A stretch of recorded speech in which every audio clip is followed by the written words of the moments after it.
Hi, Ashlyn.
Hi, Kyle.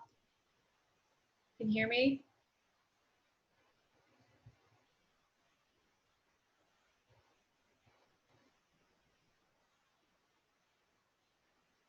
Oh, good.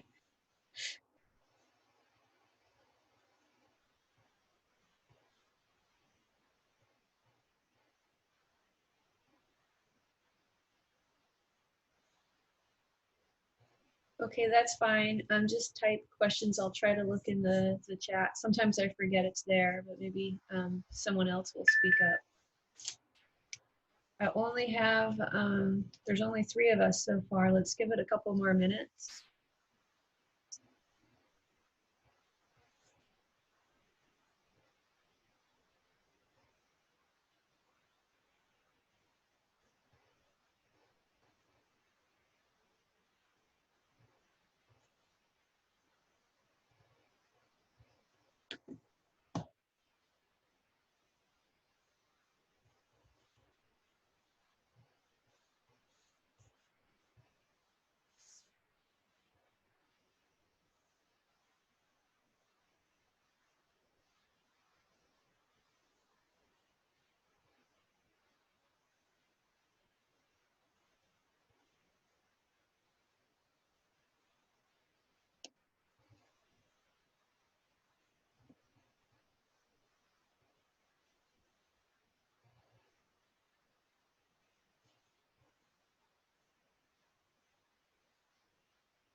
Oh, here comes Dolores.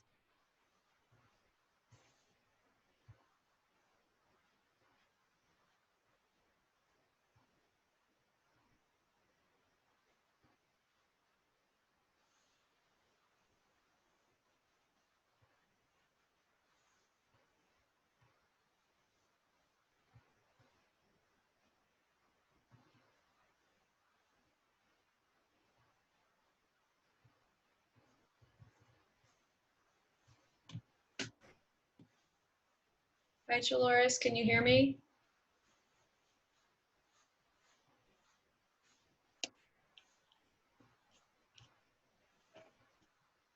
I can't hear anything. You can't hear anything? Can't hear Yeah, anything? now I can. Now I can. Oh, good, good. I think you're the only one with a microphone besides me right now. Oh, I'm on my phone, so. Uh-oh. Okay, well, hopefully you can see her. Okay. Yeah, I can see everything. So Ashlyn can hear, but I don't know if she's talking. All right, so let's see. It I is. did have a question about Uh-huh. that. Are you saying attendance point? Which one? What? Attendance, or I don't know what you'd call it now. Yeah, attendance points. Are we still doing that? What? I can't understand what you're saying. Oh, the attendance? Oh, attendance. Yes. No. Okay. Okay, we got a few more people. Awesome. Let's get started. So things keep evolving in terms of what I think is good use of our time. Did you guys look? How did the chapter 9 slides go? You can type a response if you don't have a microphone. Did the video? There weren't too many videos in chapter. And I had a few more in chapter 10. How do you guys feel about the chapter 9 material? Oh, good. Pretty self-explanatory. That's good. I added a new, not too bad. I added a new video today about demonstrating how supercoiling occurs upstream of the replication fork. And I'll show you guys that now. It's also embedded in the slides. Let me bring that up. Yesterday during my lecture, my computer completely froze. Fortunately, we were working on a problem set, and they continued to work while I rebooted. Okay, so let me see. I'm trying to bring up a YouTube video and share the screen. There is an error on the thing about the sign of the supercoiling, but it demonstrates the principle. Let me share screen. Ooh, I've got two to pick from. Let me try that. Okay, do you guys see YouTube now? Wait. I have two questions we need to figure out. Yes. Okay. I see it. Okay, I'll answer your question after. Oh, so I might as well do it now because I'll forget. Ashton's asking, I have two questions. Do we need to memorize GCAT structures?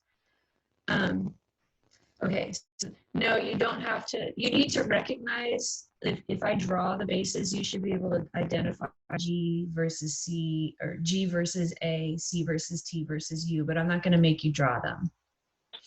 And if I put them, if I draw the structures arranged for a base pair, you should be able to identify the sites of the hydrogen bonds, like draw the dotted lines in for the hydrogen bonds. Okay, now the supercoiling thing is pretty confusing because it's not really explained in a physical way. But let me show you this. Positive, coiling in one direction. Wait, let me go back. Supercoils can be positive, coiling in one direction. Can you see it? Do you guys see the video? It's, I don't see anything playing, but I see a video. Okay. I just stopped it because it was loud. Hold on. Oh, okay. Okay, so this is really short, and so they actually have the left and the right supercoils shown, are positive and negative supercoils, and those are wrong the way they have them shown. But the part that I like about the video is pretty fast. Coiling in the other. Positive supercoiling results from overwinding, like this. Okay, see how that was a rope? Those are two ropes, and I usually do this in front of a class with people who are helping. But if we go back to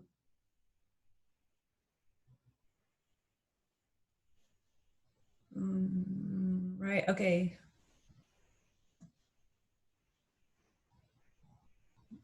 We can sort of get the idea here. We have two ropes that are twisted around each other. Oh, crud, what just happened? Sorry, I gotta close something. Go away. Oh, got something on my screen. You guys probably can't see it. Go away. Okay, one way. All right, so I have two ropes that are twisted around each other, and right now they're when you have them twisted and it just sort of hangs loosely, we would say that that is a relaxed conformation of the twisted helix. When you start to pull apart the strands, the turns in the helix get closer together. Can you guys see that here? Positive supercoiling result. Can you, and then when you, as you further pull the strands apart, you start to get these kinks in the ropes. Those kinks in the rope, those are going to be positive supercoils because you have overwound the helix from its relaxed state. Does that make sense? Okay. And so when you have a replication fork, you have strand separation. And can you guys see my cursor when I point? Because I can't tell right now if you guys can see my Yes. yeah. Okay, so move it right now. Oh yes, yes. okay. Right. So this is like the replication fork. And as you pull the DNA strands apart upstream, the fork is moving in this direction, right? As you pull the strands apart, you get overwinding upstream of the fork, and it causes positive supercoiling. And DNA gyrase's job is to break the strands and release this strain, because overall in the cell, DNA is negatively supercoiled. It's slightly underwound. Okay, let me finish. I'll play the rest. Results from overwinding, like this rope. Negative supercoiling is the opposite. If you unwind a rope and then release the tension on it, it will supercoil in the opposite direction, creating negative supercoils.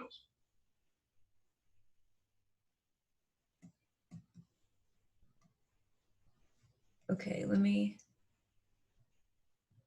go back. Actually, let me go to this.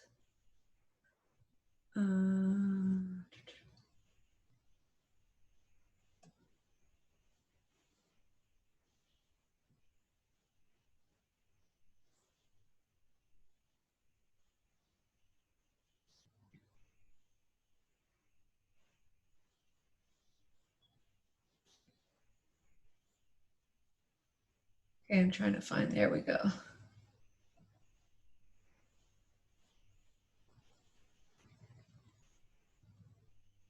Okay, so the way supercoiling works, when you have something that's overwound, you get positive supercoiling. And let me see. I don't like the way they display it here. Okay, yeah, so when you have something that is overwound, you get positive supercoiling. Because our DNA has a right-handed helix, positive supercoil overwinding is introducing too many right-handed turns, and the positive supercoils will be left-handed.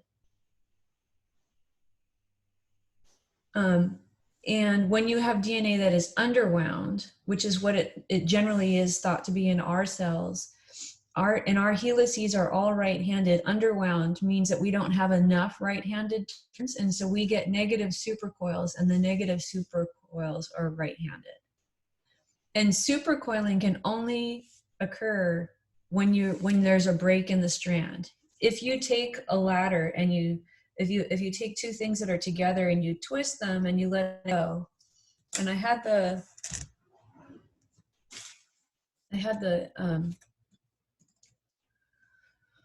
the telephone cord. Let me see what I can do. Oh, yeah, here.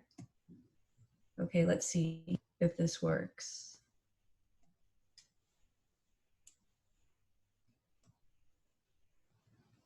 Okay, so here's my Here's my telephone cord. And actually, this one is, I don't know if you can tell, but this one's got a left-handed helix. And I can tell because on the left-hand side of the helix, the coils are higher. Let me see if I can find a right-handed one. That one's left-handed.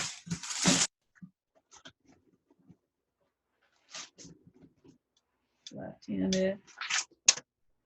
Ah, here's a right-handed one. Okay, so this is a right-handed helix. And if I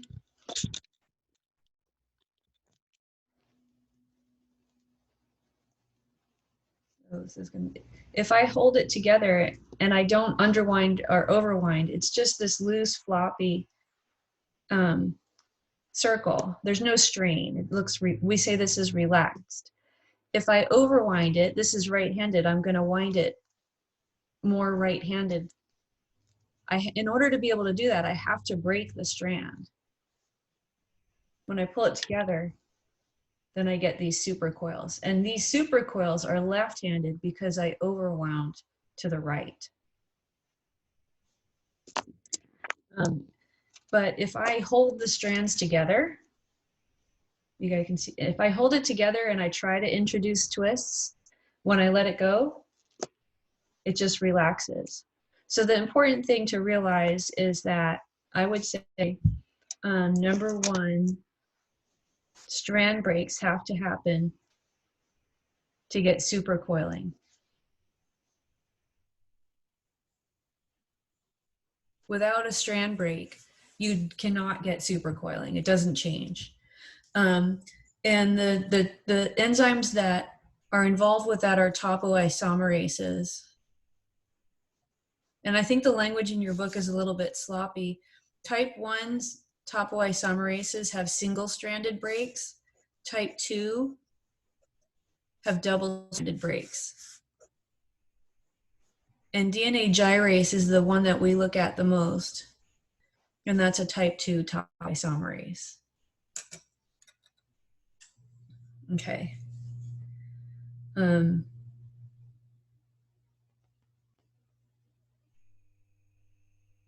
What I thought we could do is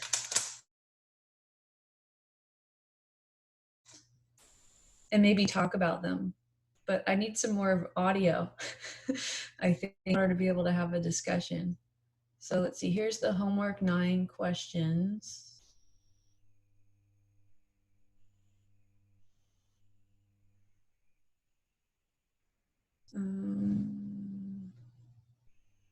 Nope.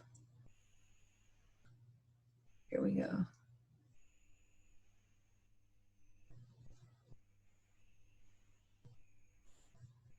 Did you guys look at the questions yet?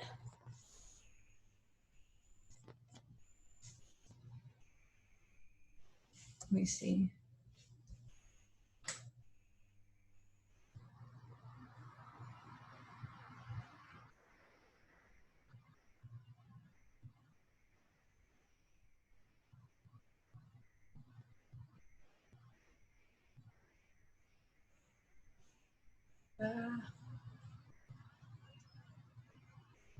Okay, hold on, I gotta change my screen share.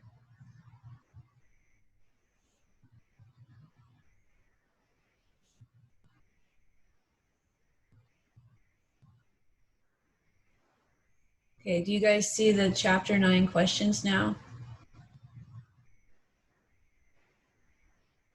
Number 25, right-handed, let me see.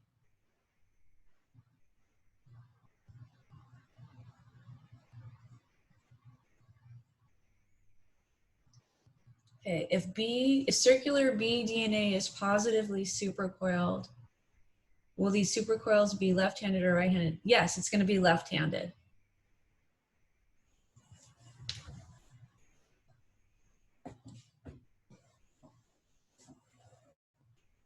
And that is because supercoiling of right-handed helices that's positively supercoiled is putting in too many right-handed turns. And to compensate, the supercoils are left-handed. They're going to be the opposite handedness.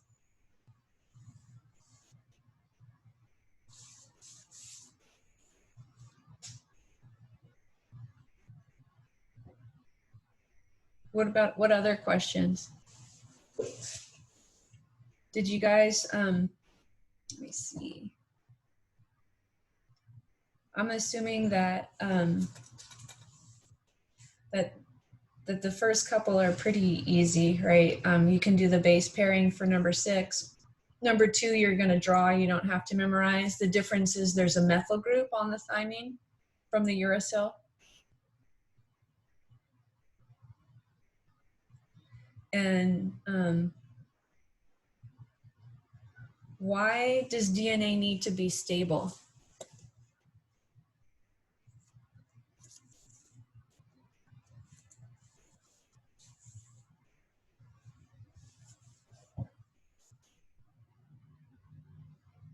They can be typed. I prefer typing. There may be ones where the answers require a picture, but yeah, the typing is easier for me to read.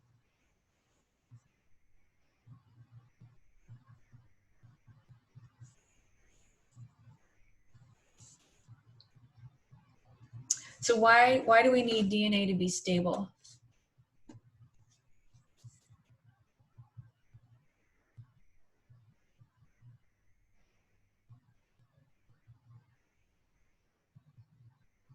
Yeah, it's our genetic storehouse. It's going to be passed on from generation to generation, and it's something that it's our blueprint. And so a degradation of our DNA would lead to a degradation of our imprint.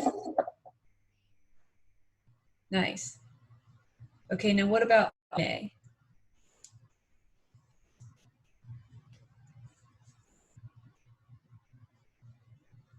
RNA is unstable. It's because of that 2' hydroxyl actually causes hydrolysis of it in water, base catalyzed and acid catalyzed hydrolysis. But functionally, why is it important that RNA be unstable?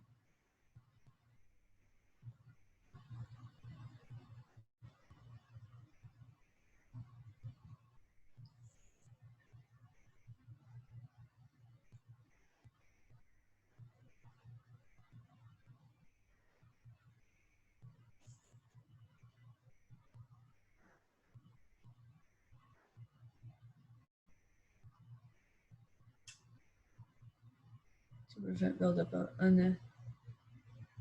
So that your second, Dustin, your second sentence is about RNA, right? We don't. So if you think about messenger RNA, that is that's what's created in transcription to make that's the beginning process for making proteins. We don't always need a given protein in the cell. So we want the signal to turn on protein synthesis to be able to be on and turned off. Yeah, it's not so much too much, but we want to be able to have on and off. But I mean, that's part of it for sure. But we want to be able to turn on and off various cellular processes that are related to messenger RNA, mainly protein synthesis, but also some regulatory functions of RNA. Okay, tell me, yes or no, do you guys think genes should be patented?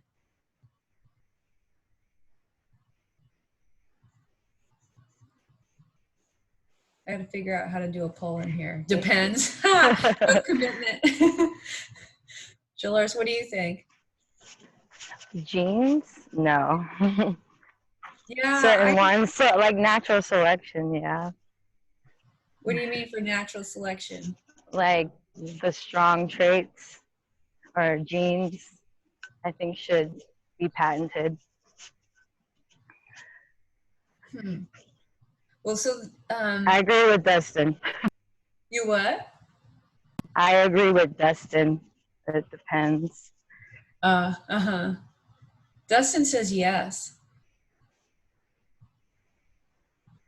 Yeah, I think I agree with Ashlyn. Well, yeah, so natural ones should not be patented, I think, because things that occur naturally were not inventions by scientists. And it definitely discourages research in areas of pharmaceuticals and therapeutics if a company knows anything related to that gene isn't going to give them a profit. And it's something that we have. But however, if someone creates some novel change in a gene that has a specific function, they should be able to protect their invention. And there's been sort of this back and forth history about patenting various things in biotechnology. Right now, at least according at the time of the print of book, our genes are protected. But the one story that I always remember is this, the way we sequence DNA in crime scenes, we use PCR. And PCR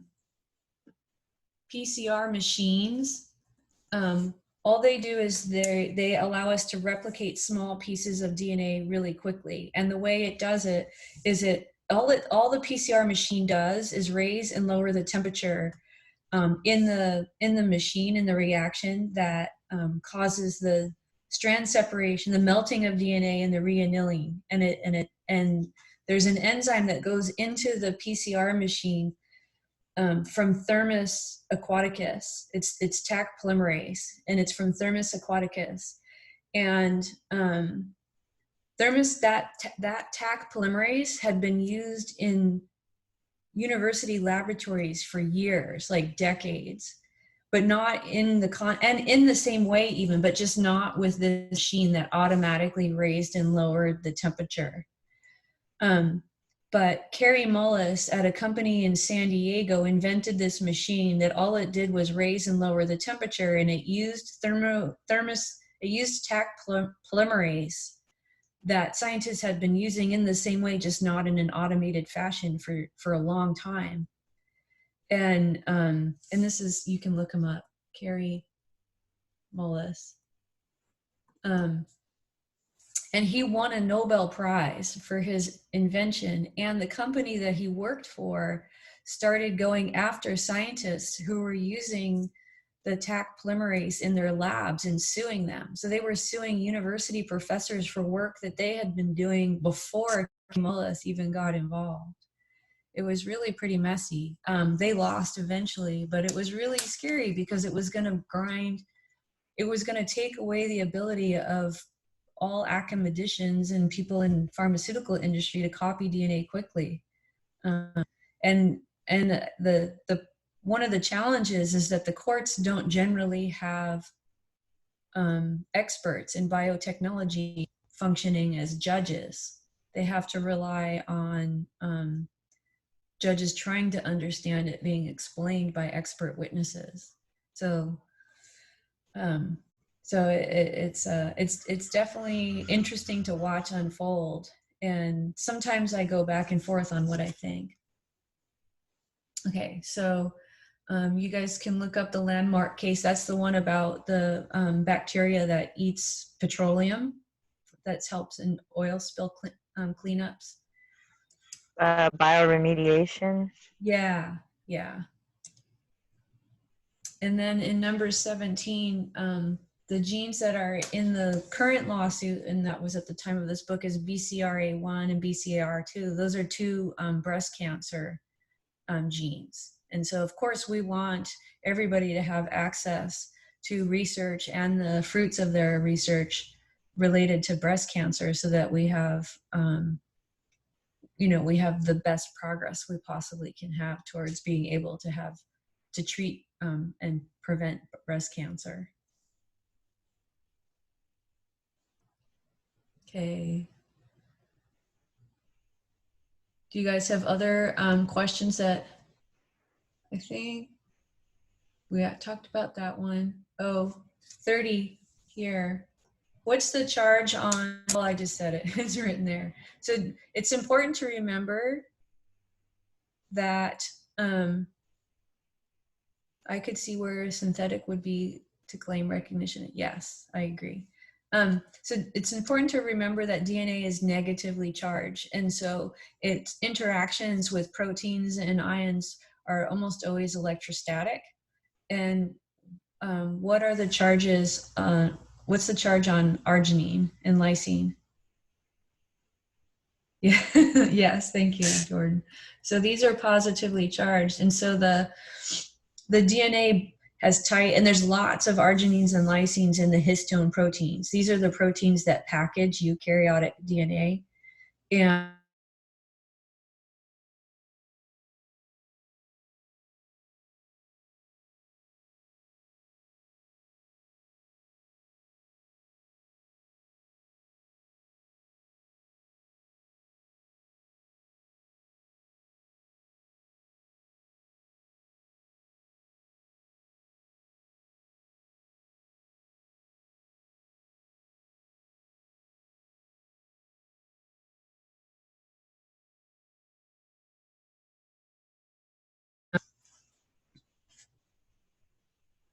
you guys should be able to do 33, I think.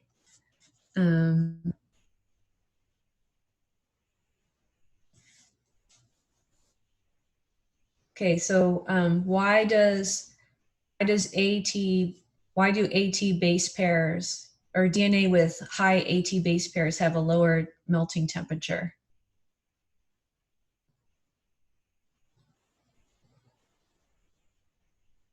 Yeah, less hydrogen bonds. Awesome. All right, so there's 2 hydrogen bonds for AT base pairs and 3 for GC. And you can actually look at the growth temperature of different organisms, like the bacteria that grow in the thermal vents in Yellowstone have high GC base content. And organisms that live at lower temperature have high AT base pair content.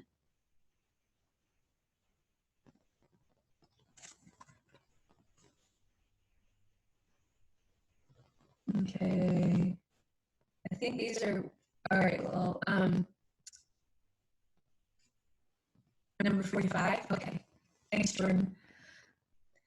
The sequence of which type of RNA is responsible for determining the order of the amino acids in a protein? That's going to be the messenger RNA. Yeah.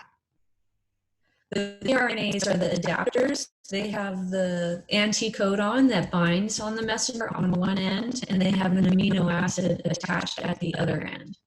So the tRNAs deliver them, and the messenger RNA specifies the order.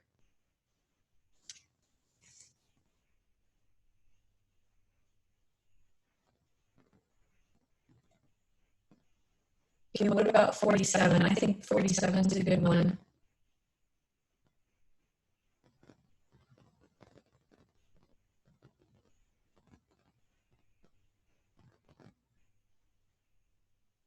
Where does transcription occur in eukaryotes? Yes. What's simultaneous, Ashlyn? Yeah, so transcription in eukaryotes takes place in it's simultaneous, but what is simultaneous?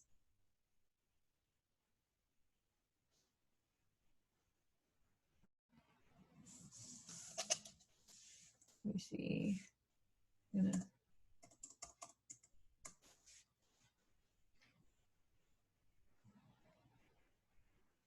Okay, so in eukaryotes, transcription's in the nucleus.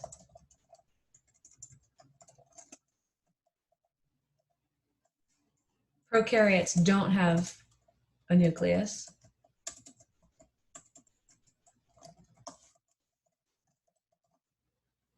Then, as Ashlyn was saying, in prokaryotes, transcription and translation can happen at the same time.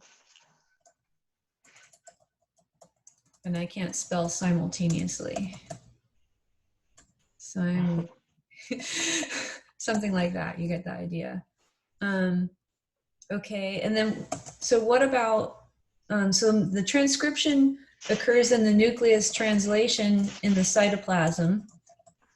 Also, something happens to the messenger RNA. What happens to the messenger RNA in eukaryotes? It gets spliced. Yep, there's no splicing in prokaryotes because the messenger goes straight to translation. It also gets end protection. There's a 5' cap and a 3' poly A tail, which give it protection. And it has to get transported to the cytoplasm for translation to take place. Nucleus.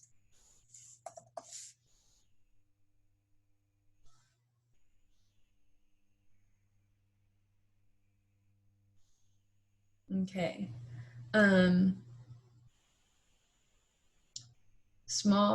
These I actually put the answers in here for you because I thought that the book was really hard I was getting constantly confused with these. So small nuclear RNAs, these are ones that are really little, and they bind to messenger RNAs, and they block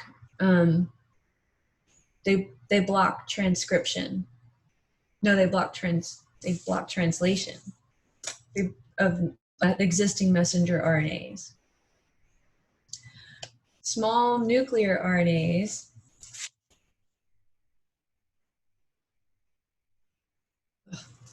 let's see, small nuclear RNAs. These are the small RNAs that help transport messenger RNAs.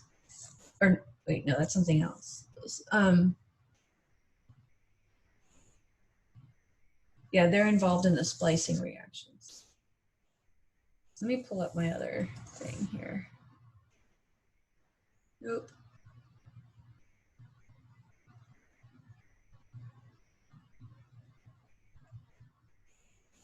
Okay.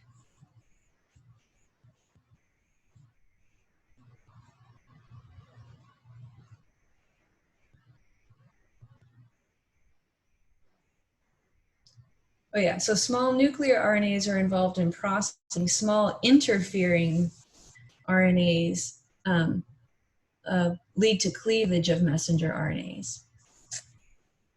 And then there's CRISPR, clustered, regularly interspaced, short palindromic repeats. These are pieces of RNA that associate with proteins. And if a messenger RNA is recognized as foreign to a bacteria, the CRISPR protein binds to it or binds to the DNA and then cuts it. So it's a mechanism for gene therapy, and they've tried it with cystic fibrosis.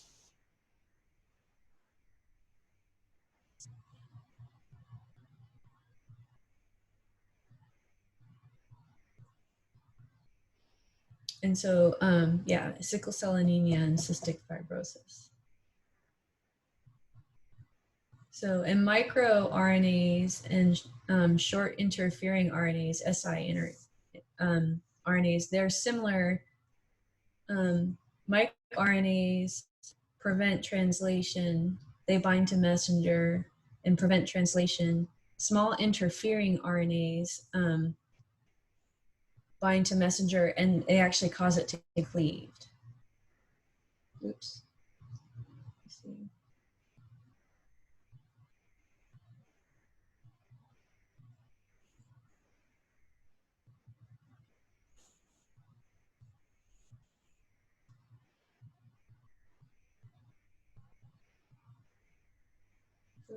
Okay. Do you guys have other questions related to the chapter 9 homework question? Those were the hardest ones that you just did. Okay, I'm glad I caught yours, Ashlyn. Yeah, good. So chapter 10, there's a few more videos than in chapter 9. I'll get started on chapter 11. I posted the answer key to the free response on the exam. Do you guys want to go over the multiple choice? Yes. Just go through it. I'm gonna try it with my camera. I bought a little document camera. Oh, number 61. It just had to do with splicing. Let me see. 61.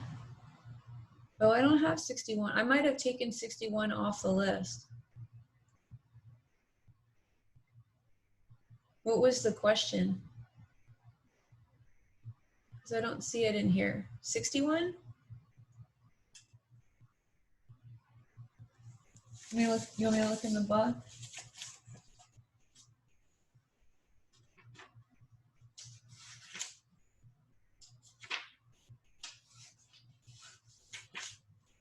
What happens to eukaryotic messenger RNA before it's oh yeah, so it gets spliced, and it also gets a 5' cap and a 3' poly A tail that make it more stable. So there's actually 3 things that happen.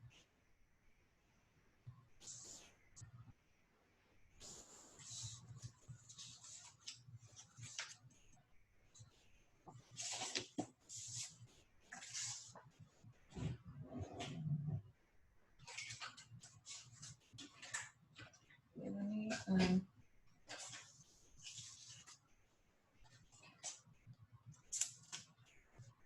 nope, that's not gonna work.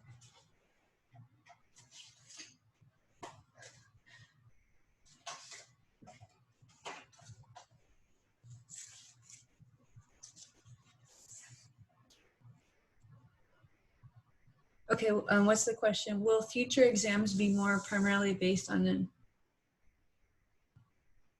I think there's about the same number. Are there more end of chapter questions than there were before? It seems like a lot of these were short. There was a lot of, whoa.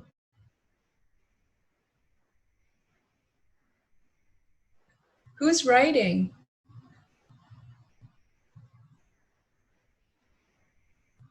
That's weird. Do you guys see the writing?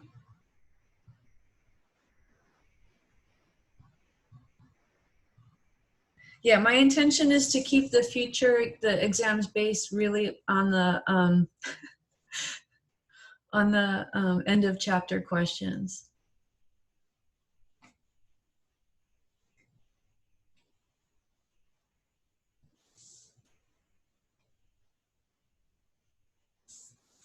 Who was writing? That was bizarre. I didn't think you guys could do that. That wasn't me, I don't think. All right. So That was me. I couldn't even get back to unmute it. I thought it was my notes. Yeah, well, it should have been. That's bizarre.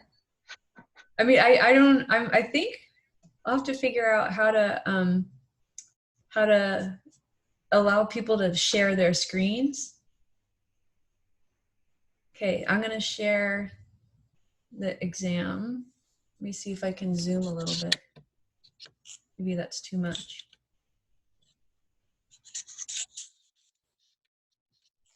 Can you guys read it? Or is it too small? Let me see. Maybe that's better. Yeah, that's better. Okay. So when a carboxylate side chain of one amino acid in a protein is in close proximity to a charged amino group of another amino acid, what type of interaction? So a carboxylate means it's going to be in this form. And if it's near a charged amino acid, the interaction is going to be positive to minus, and that would be called a salt bridge.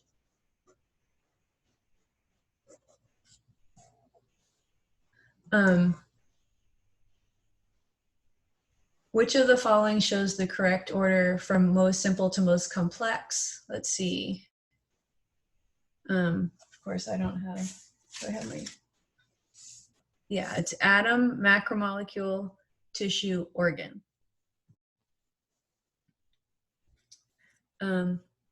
Ionic compounds and polar covalent compounds tend to dissolve in water because of not van der Waals ones, not hydrophobic interactions, and because it's an ion, it's going to be ion dipole and dipole-dipole interaction. Hydrogen bonds play an important role in the solvent properties of water. They are definitely involved in protein structure. They play a role in both DNA and RNA structure, and they actually raise the boiling point, not lower it. So the answer is A. And all of those except methane can form hydrogen bonds. Methane is nonpolar, and H's that are bound to C's cannot hydrogen bond.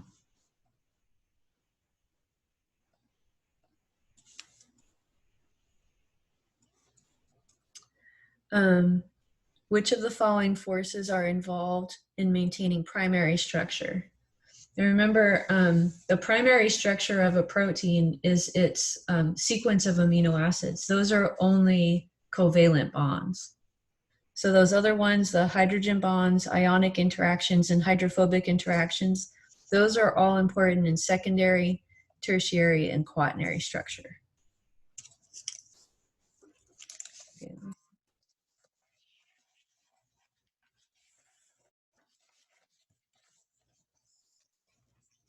Okay.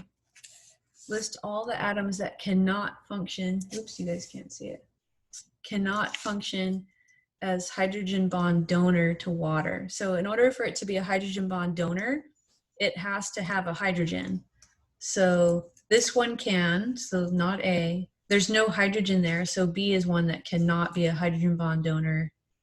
This one is attached to a carbon, so E cannot hydrogen bond.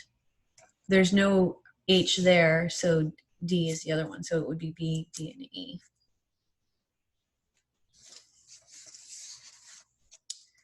The PI of asparagine is going to be 5.5, the average of 2 and 9. At which pH would aspartic acid have its maximum negative charge? That should be at its highest pH.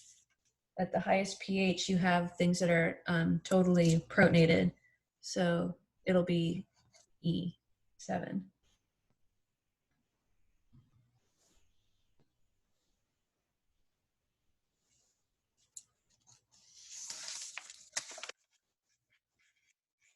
Correct pair of abbreviations for amino acid. Glutamine is Q, tyrosine is Y, asparagine is N, phenylalanine is F, and proline is P. Which of the following correctly describes peptide bonds? So all of these are true. They have a special type of amide bond. They're very stable. They're formed when water is split out of, you lose water when you form a peptide bond, and they all display resonance, because remember, if that's our peptide bond, it can also be written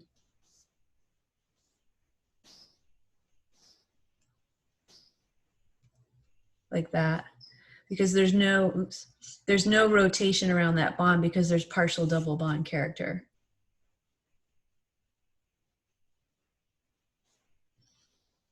Let's see, oxytocin and vasopressin.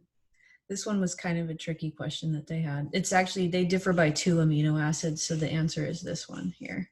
They're similar peptides with different functions. They differ by 2 different amino acids, but they have very different biological functions.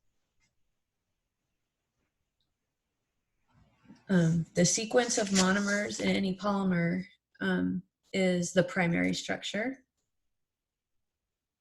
Okay, I like 14. Which of the following amino acid substitutions would be least likely to have a deleterious effect on a protein?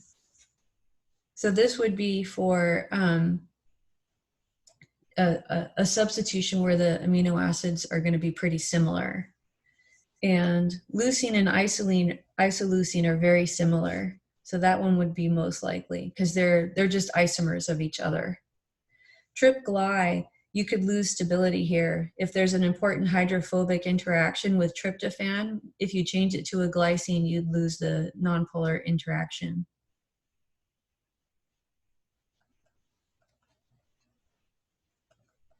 If you change from a histidine to an aspartic acid, you're going from potentially a positive charge to a negative charge, and that could really have a big effect. Glutamine to glyn would be going from negative to 0 charge. So it could also potentially disrupt the structure. And when a protein is denatured, its secondary structure is disrupted, but its primary structure remains intact.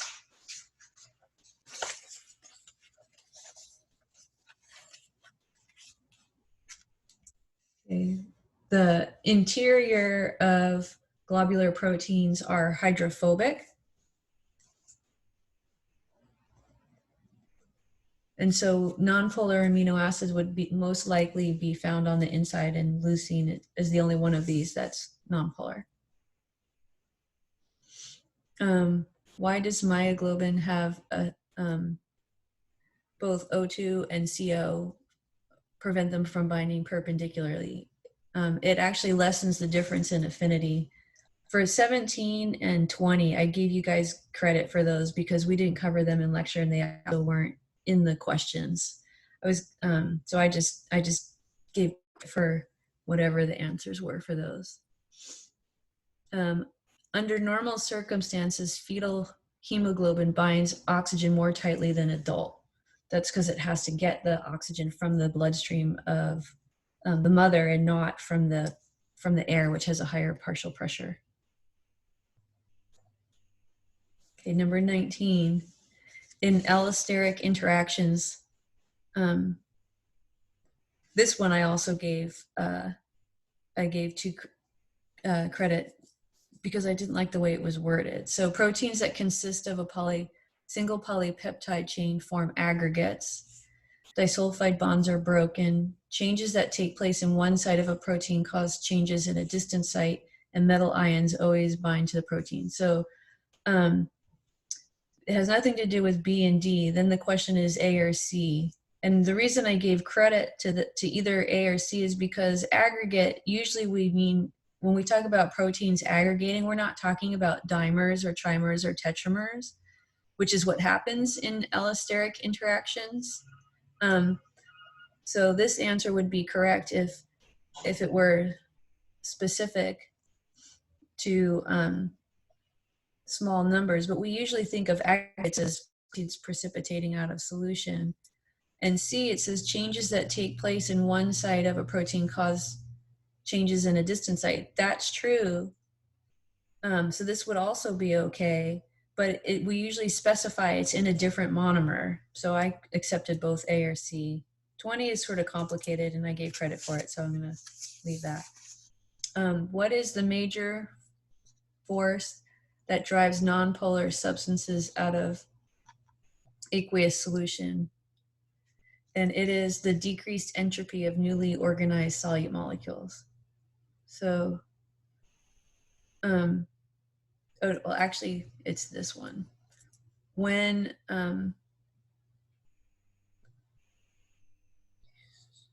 the force that, so when you get a water, when hydrophobic molecules come together, when they're separate, let's say, they have organized waters around them. That has a decrease in entropy. When they come together, there's much less surface area and a lot of these ordered water molecules get freed up. And so there's increased entropy of solvent water molecules in when nonpolar substances come together.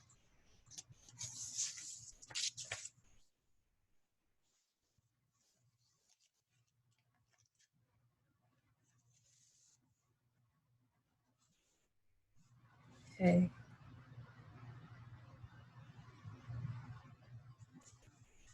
Incorrect protein folding results in exposure of hydrophobic regions can cause aggregation. In affinity chromatography, a protein binds to a ligand which will remain on the column.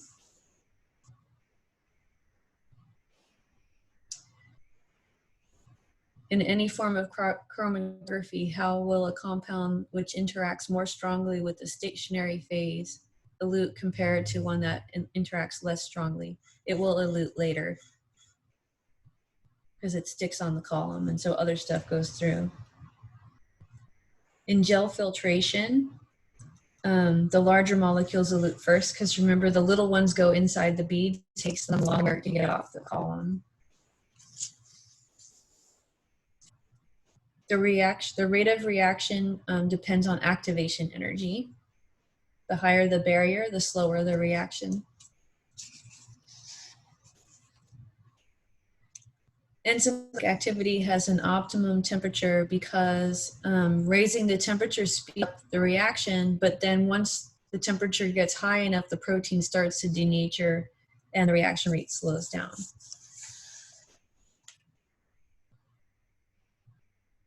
The difference between active transport and passive transport is one requires energy expenditure and the other does not.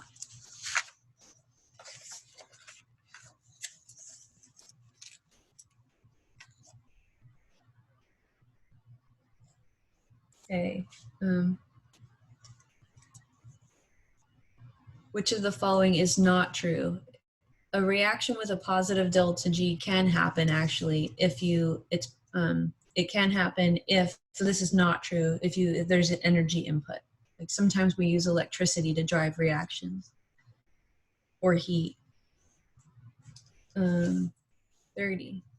The active site of an enzyme is frequently located in a cleft. It's the portion that binds substrate, and it has the reactive groups that catalyze the reaction, so all those are correct.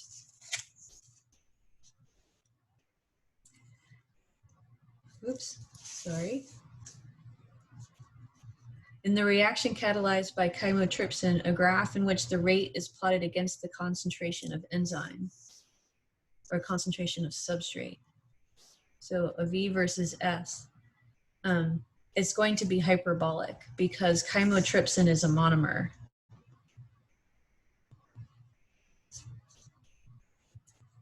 We get sigmoidal shape if it's an allosteric enzyme.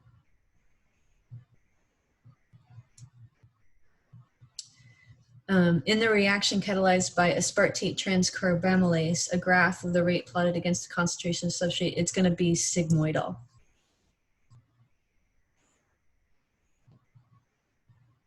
Because it's an allosteric enzyme.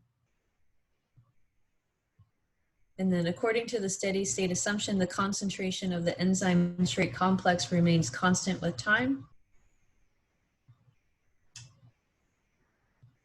And then in the ping pong mechanism, what happens is we have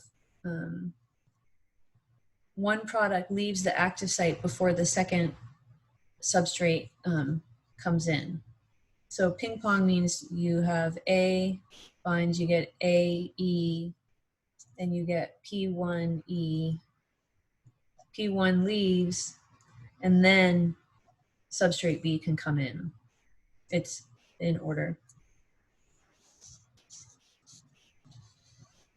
Enzymogen activation, an inactive protein is converted to an active one by bond cleavage.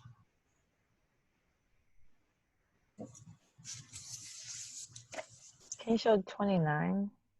29. Mm-hmm. This one here. Oops. Okay, so in thermodynamics, spontaneous does not mean instantaneous or fast. So spontaneous means that delta G of the reaction is negative. And so you could have a reaction with a profile that looks like this. Here's your reactants, here's your products. Delta G for this is negative because the products are more stable. But if there's a big barrier, this reaction could take place very, very slowly. So that is true. In B, if a reaction is spontaneous, then it has a negative delta G. That is true. That's the definition of spontaneity, is that delta G is negative. That just means that it doesn't require energy input. It doesn't mean it happens quickly. And speed of a reaction is described by kinetics, not thermodynamics. Thermodynamics is you're looking at the ending, the beginning and the ending states. And with kinetics, you're looking in the middle. Thermodynamics tells you whether or not something is spontaneous. Kinetics tells you how fast it's happening. So this one is not true, because you can add energy inputs that will help a reaction with a positive delta G take place.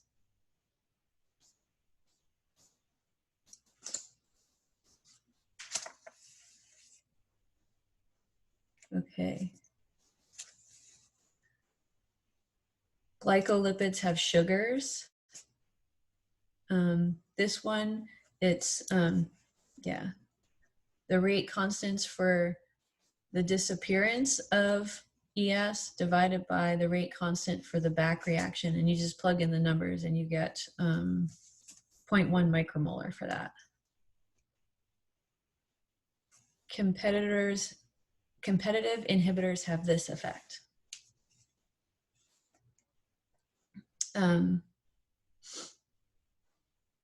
Competitive inhibitors modify the Km value. They do not change the Vmax, and they interfere with substrate binding. So the answer is D, because competitive inhibitor blocks the active site because it binds in the active site. It competes with substrate, and then you get an apparent Km that looks much bigger. So this is the correct answer, D.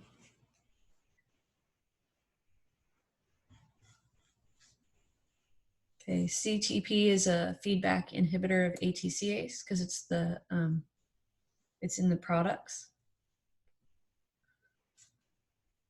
Homotrophic effects for an allosteric enzyme involve the same molecule binding to different sites on the enzyme. If you have different molecules binding, it's called a heterotrophic effect.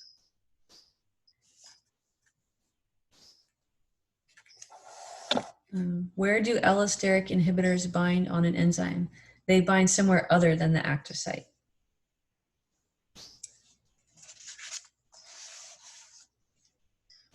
(42) Which of the following is an advantage of an allosteric drug compared to an orthosteric one? And all of these things are advantages.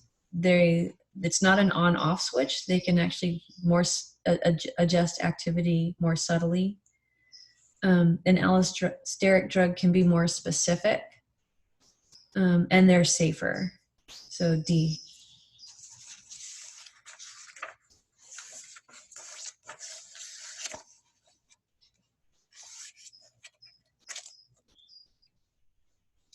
(43) Phosphorylation and allosteric control of enzymes 3D can be combined to offer a higher degree of control over enzyme mechanisms.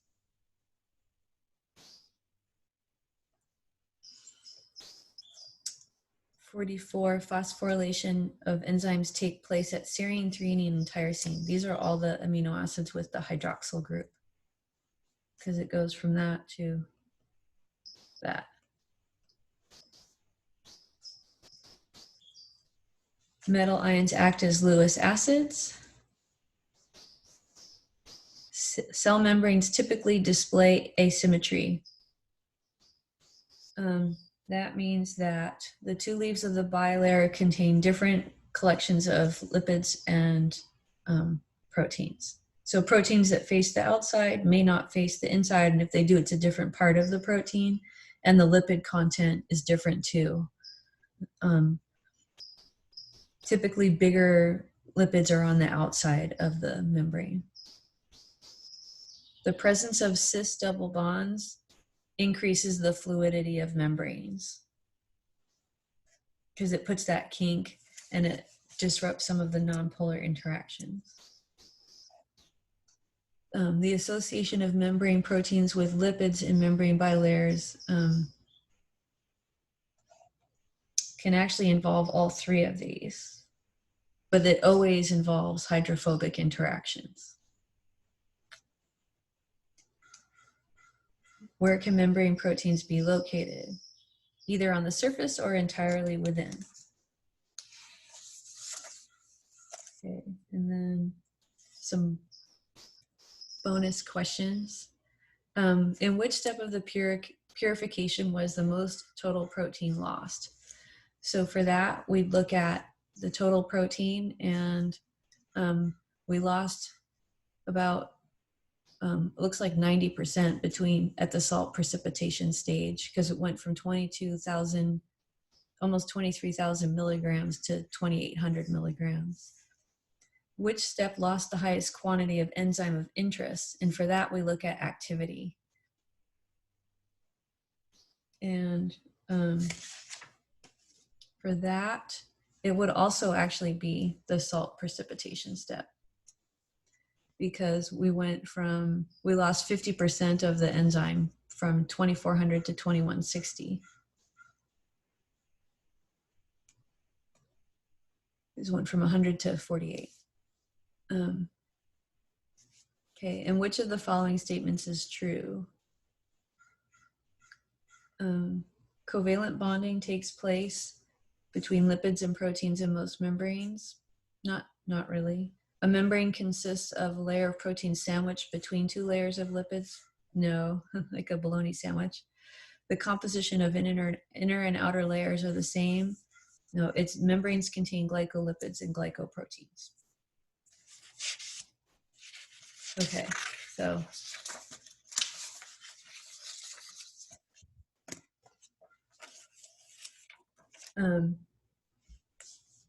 I think that's, for now, the to-do list for you guys is to get started, to finish off the questions here. It seems like people are in pretty good shape for the questions on this.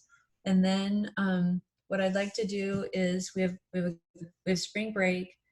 Got the slides for chapter 10. And when we meet next time, we can go over the questions for chapter 10.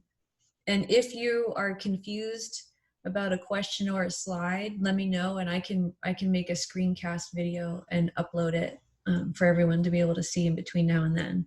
Does that sound okay? Is everybody still awake? Yes. Good, thank you. All right, well, I want some more audio next time. Thank you, Shaloris, for being my speaker. You're welcome. Okay, have a good break. I guess everybody's going to be in. How are you guys doing? Do you have enough food? I'm still working. You're still working? Yes. I work at UCSD, and my kitchen is one of two that stayed open for students that are still here. Oh, We have wow. like 3,000 people on campus. 3,000? Yeah. Wow. Do you feel safe going to work? I feel strong, so Uh-huh. that's good enough for me. We'll see where it goes. We're not sure, but I was told yesterday they weren't cutting my hours, so I don't know. Well, it's good that you still have income coming in, right? Yeah. Do you have a mask or anything? Do they give you a mask? No.